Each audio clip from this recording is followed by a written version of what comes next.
Vida después de la vida. La expedición científica de Tom Harper.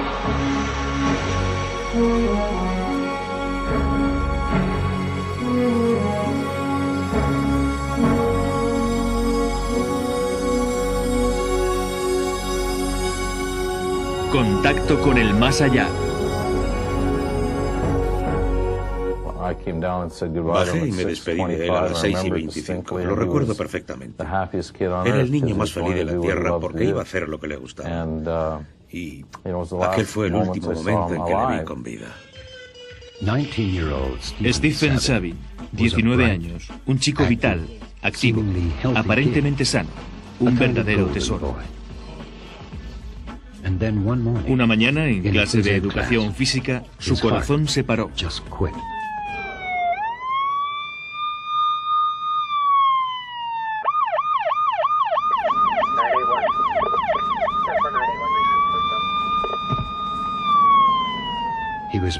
El hospital le declaró clínicamente muerto antes de que sus desconsolados padres llegaran a tiempo para verle. Sufrieron un golpe devastador. En mi vida he sentido un dolor así, un dolor imposible de calmar. Fue como si de repente me inundara un inmenso vacío. Hiciera lo que hiciera, no lograba sofocarlo.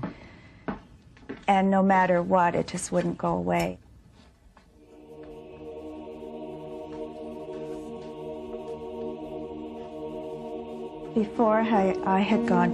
Aquella noche, antes de acostarme, me dispuse a apagar todas las luces antes de subir. Aproveché aquel momento para estar sola.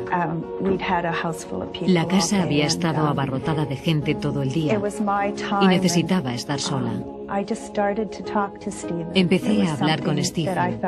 Pensé que aquello me aliviaría. Le pedí que hiciera lo posible por regresar y despedirse. No nos habíamos despedido de él y pensaba que su padre merecía algún consuelo.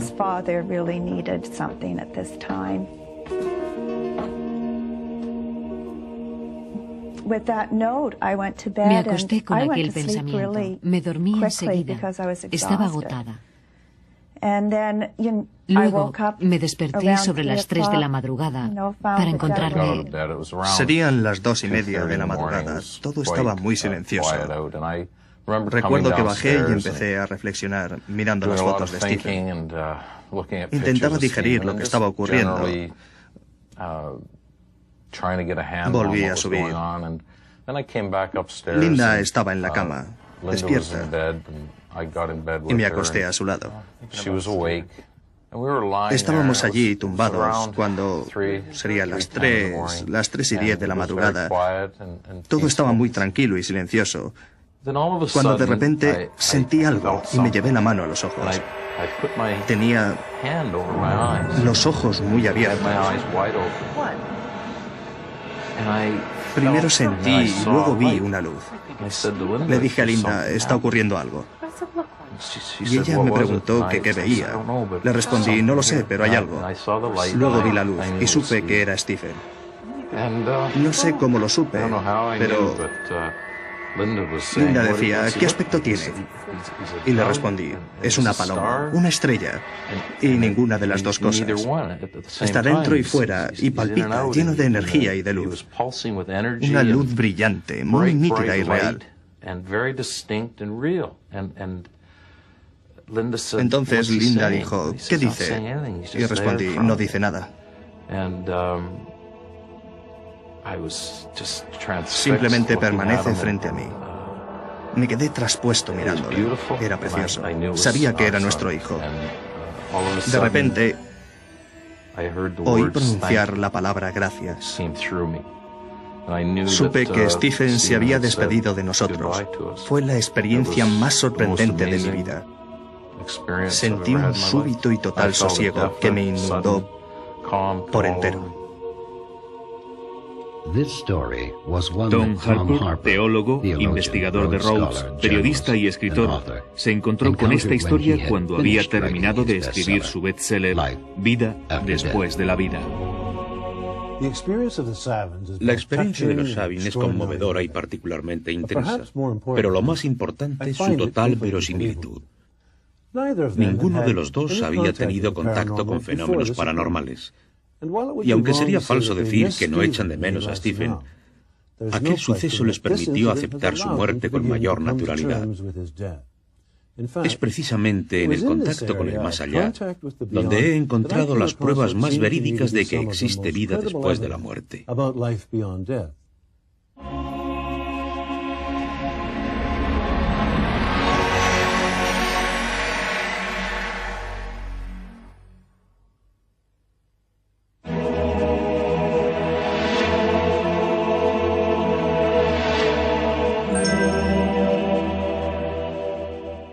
Al escuchar historias como las de los Sabin, debemos recordar que hay muchísimas personas con experiencias similares.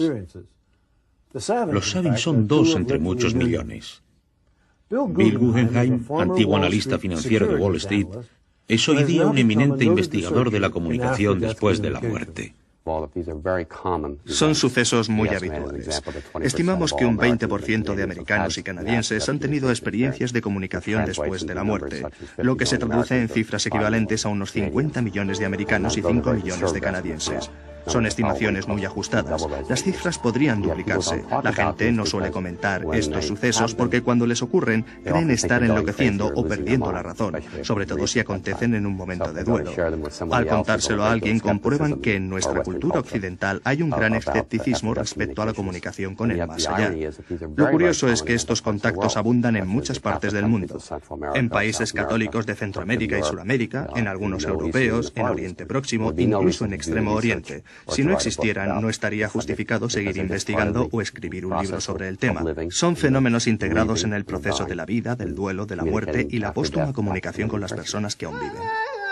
Marilyn Johnson viene de una larga tradición de chamanes originarios de Norteamérica. Heredó de su difunto abuelo el don de la transmigración. Su relato puede sorprenderle, pero los indígenas practican la transmigración, que consiste en que el espíritu abandona el cuerpo humano. El objetivo principal de mi vida es la transmigración. Recojo datos en el mundo físico, viajo hasta el país de los muertos para buscar noticias de sus antepasados. Después regreso con esa información y ayudo a los de aquí. Se trata de viajar a dos lugares distintos y luego ofrecer toda esa experiencia a los que todavía siguen vivos. Marilyn Johnson ayuda a los que están en el país de los vivos a conocerse mejor a sí mismos a través del contacto con los que moran en el país de los muertos. Pero también puede utilizar este don para curar a los que habitan en el país de los muertos. Fue por el año 1981. Me encontraba junto a otros curanderos aquí en Toronto, cuando recibimos una llamada telefónica de una mujer que estaba en Nuevo México. Ella y su compañero de aquel entonces nos contaron que la casa estaba hechizada. Se escuchaban muchos ruidos. A veces, bien entrada la noche, oían el llanto de una niña pequeña. Registraron la casa y no encontraron a nadie. Una tarde salieron a pasear. Regresaron al atardecer y al aproximarse a la casa vieron a una niña pequeña vestida de largo asomada a la ventana de la fachada principal. Se preguntaron quién era aquella niña y qué hacía sola. Tendría unos 5 años y parecía de origen indígena, el pelo negro y la tez oscura. Al llamarla, se volvió. Les miró y sonrió.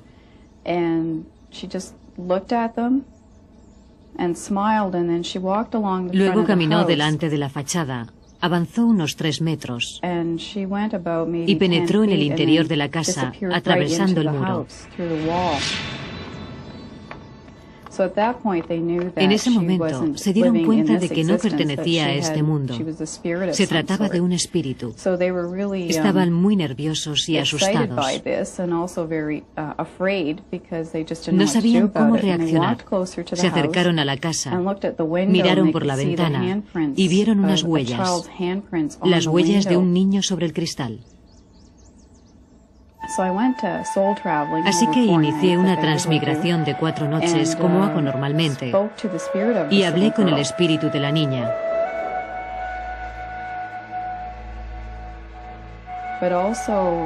También apareció el espíritu de su madre y pude ver por qué estaban alejadas.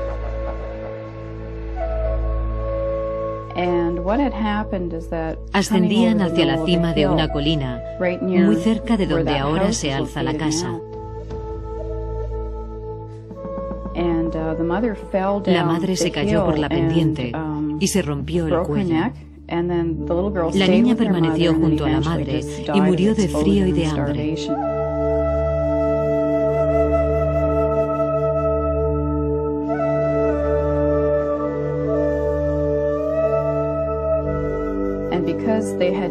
Al haber muerto en momentos distintos, se encontraban espiritualmente alejadas.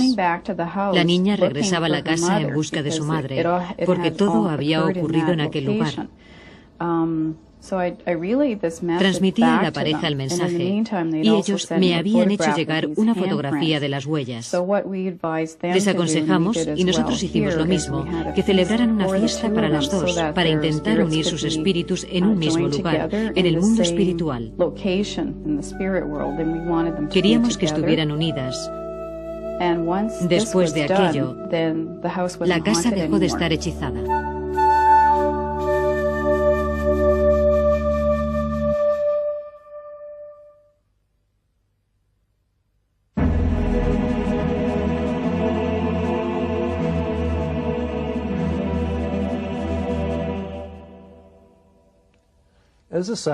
Tal y como nos muestran los Sabin y Marilyn Johnson, abundan los testimonios que demuestran un contacto con el más allá.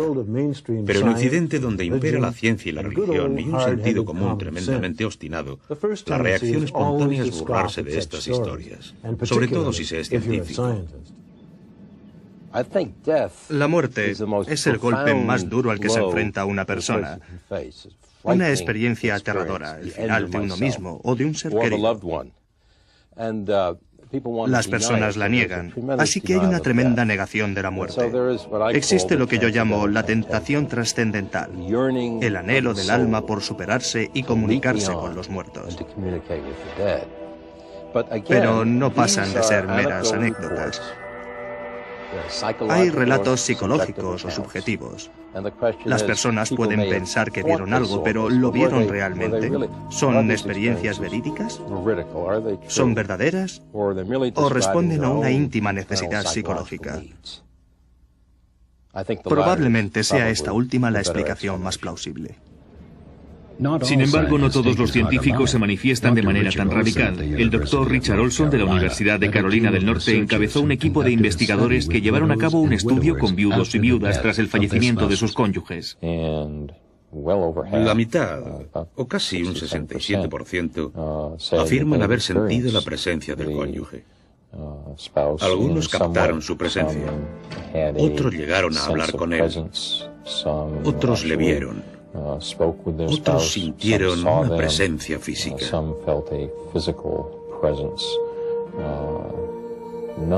Ninguno se lo contó a su médico. Muy pocos lo mencionaron a sus familiares.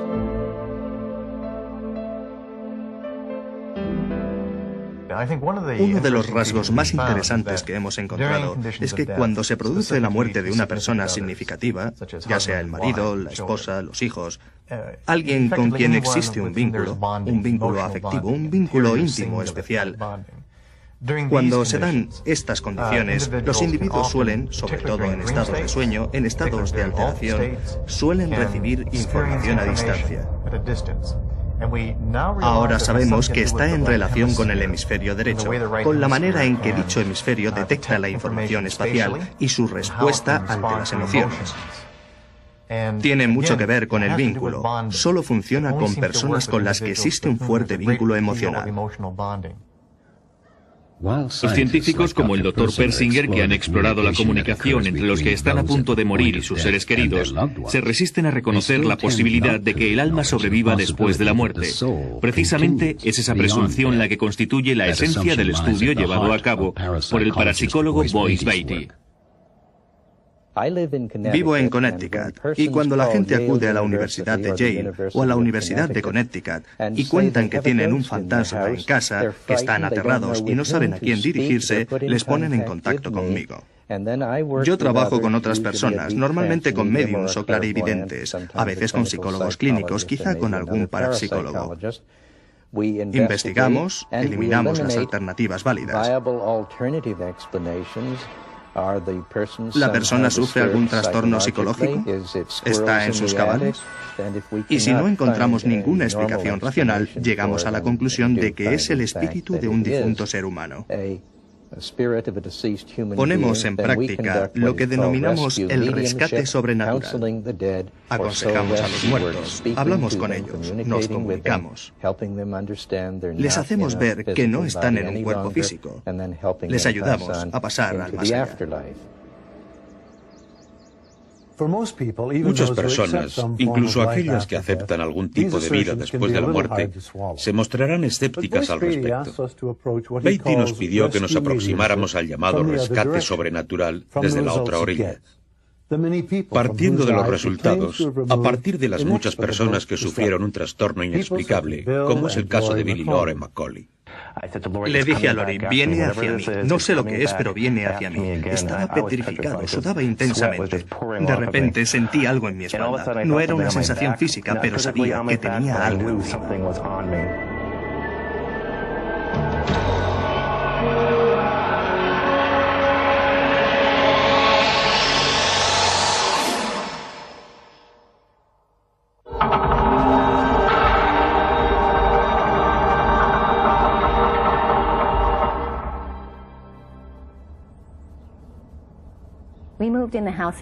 Nos trasladamos a la casa en 1985 y al poco tiempo empezaron a ocurrir cosas de manera esporádica.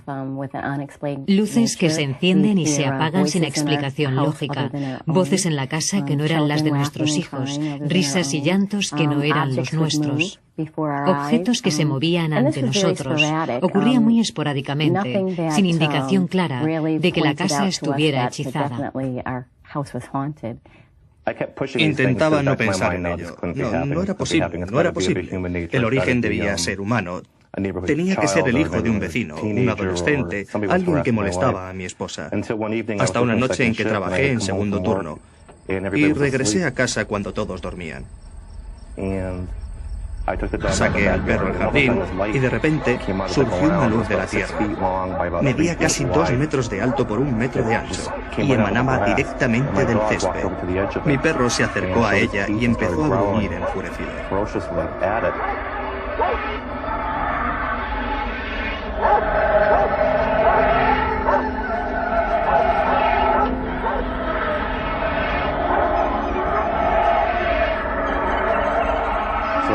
Agarré al perro y volví a entrar. Mientras cerraba la puerta, oí como mi hijo, que estaba arriba en su dormitorio, sufría una pesadilla. Las padece a menudo. Decidí despertarle y le coloqué junto a mi esposa en nuestra cama.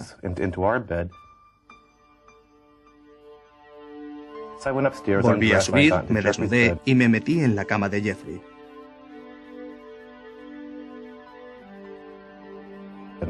Cuando estaba tumbado, sentí por primera vez una presencia. Encima del armario me miraba. Me incorporé. Estaba oscuro. La habitación estaba a oscuras, pero sabía que había algo observándome. Recuerdo que no sentí miedo, pero sí una gran confusión. No entendía qué hacía yo metido en la cama de Jeffrey. Primero, al principio, era mi amigo. Pero luego, después, cuando escuché lo que decían mis padres, trató de asustarme. Hasta que una noche empezó a fastidiarme armando un gran escándalo en nuestro dormitorio. Estábamos durmiendo juntos en la misma cama, y fue entonces cuando salió del armario y nos asustó. Empezó a tirar de nuestras mantas, logrando asustarnos a mi hermano y a mí.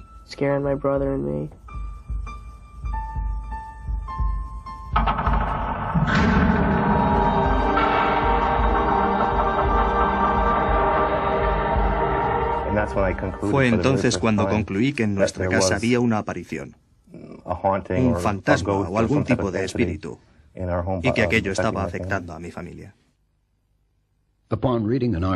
Bill Macaulay leyó en el Hartford Courant un artículo sobre Boyce Beatty y decidió llamarle. Antes de prescribir el remedio, Boyce diagnosticó que quien les molestaba era un verdadero fantasma.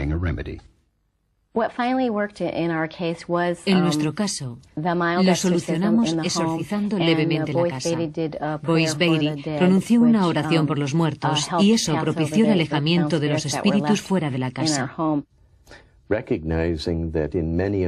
En muchos de estos casos se trata de espíritus. Hay que ayudarles a alcanzar la luz.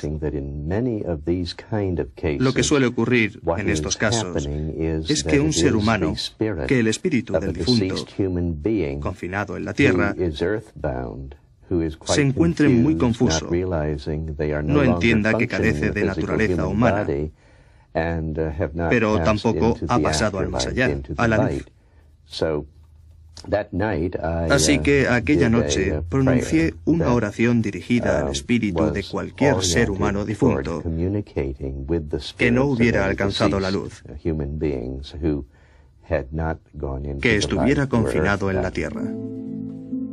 A raíz de su experiencia, los Macaulay han promovido el grupo de autoayuda Víctimas de los Fenómenos Paranormales. Algunos budistas creen que si después de morir no alcanzamos la luz, seguimos sufriendo confinados en la tierra, incapaces de encontrar nuestro camino hacia la próxima reencarnación. Otras culturas defienden conceptos similares, expresados con otras palabras. El testimonio de los Sabin, de Marilyn Johnson, de los Macaulay, apuntan la posibilidad de que el consciente se perpetúe más allá de la muerte física y pueda afectar nuestra vida consolándonos o aterrándonos. And frightening.